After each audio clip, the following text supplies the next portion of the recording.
Il y a encore un petit point que je n'ai pas abordé. C'est le fait que quand on étudie tous ces réglages, ça a l'air compliqué, qu'on n'a pas forcément envie à chaque fois de se reposer les questions du alors comment est-ce que je règle ça, est-ce que mon mode d'autofocus comment il est, mon mode de mémorisation d'exposition et mes ISO. Ces réglages sur les boîtiers par exemple comme ce 40D, on a la possibilité de les mémoriser et de se faire des espèces de préconfigurations qu'on peut rappeler très très rapidement. L'idée, et le fonctionnement est assez simple en fait, c'est de vous mettre dans le mode qui vous intéresse. Par exemple, je me mets en priorité ouverture, AV. Je règle mon nombre d'ISO, on va dire, à 100 ISO, parce que je vais faire une configuration paysage.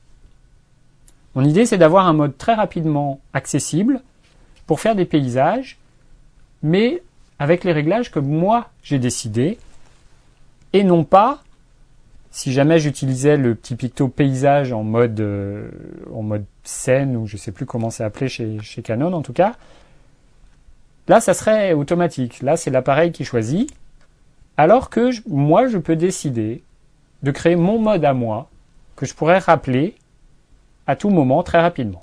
Donc je viens de me mettre en mode 100 ISO, je vais mettre mon autofocus en mode one shot, c'est-à-dire quand je fais la mise au point en appuyant à mi-course, elle sera faite qu'une seule fois, parce que mon paysage il ne se déplace pas.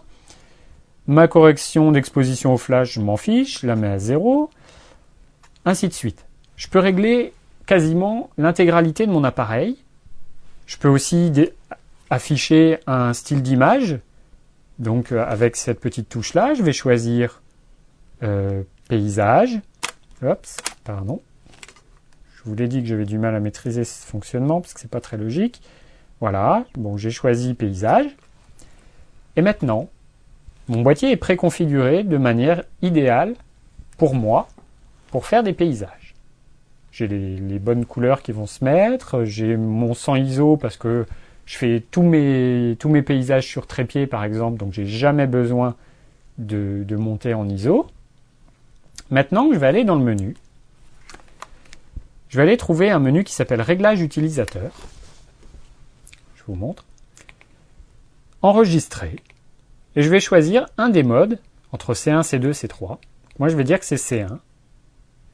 Il va me demander de valider. Et voilà.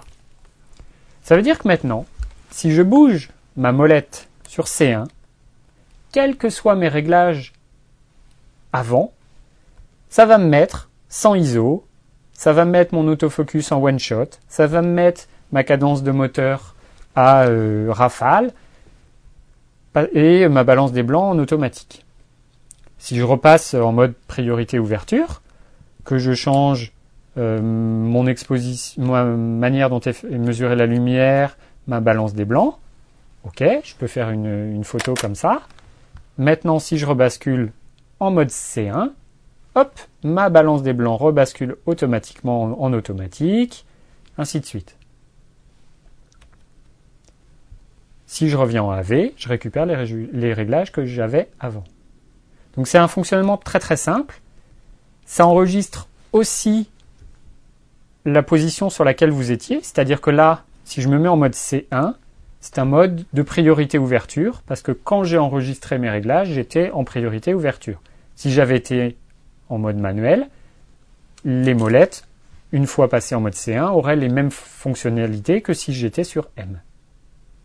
Voilà. Donc c'est quelque chose de très pratique, dans le sens où vous faites une fois, où vous pouvez aussi adapter petit à petit, il n'y a pas de problème.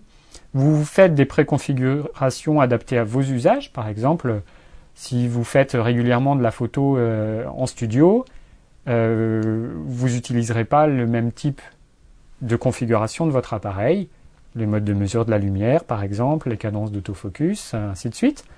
Donc, vous pouvez vous faites 3 réglages adaptés, vous mémorisez que C1 c'est pour vous la configuration paysage, C2 la configuration portrait, et C3 la portrait en studio par exemple. Et du coup, vous pouvez avoir accès rapidement C'est votre mode automatique à vous, c'est-à-dire que quels que soient les réglages que vous avez pu faire, tester auparavant, vous savez que si vous vous mettez en C1, votre boîtier est parfaitement configuré pour faire du paysage. Et comme ça, en un clin d'œil, vous avez accès vous êtes sûr d'avoir les bons réglages.